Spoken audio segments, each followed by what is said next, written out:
Hello বন্ধুরা, আমি আজকে গেছিলাম পার্লারে আমার চুলটা ট্রিটমেন্ট করতে।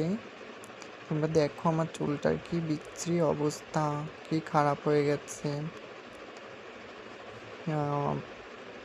কেমিক্যাল লাগানোর পরে ড্রাই করে এখন আয়রনিং হচ্ছে আমার চুলটায়।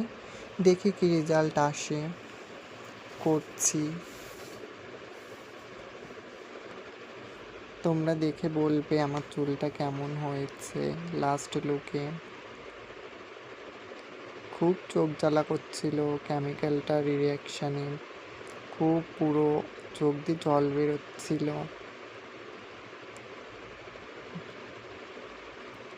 পুরো কান্না করে দিয়েছিলাম আমি। দেখো চোখটা খুব জ্বালা করছিল। দাদাটা খুব ভালোভাবে যত্ন নিয়ে আমার চুলটা ট্রিটমেন্ট করছে। দেখো এবার লাস্ট লুক কেমন হয়েছে তোমরা সবাই জানাবে কিন্তু। দেখো লুকটা কেমন হয়েছে, সবাই জানাবে অবশ্যই।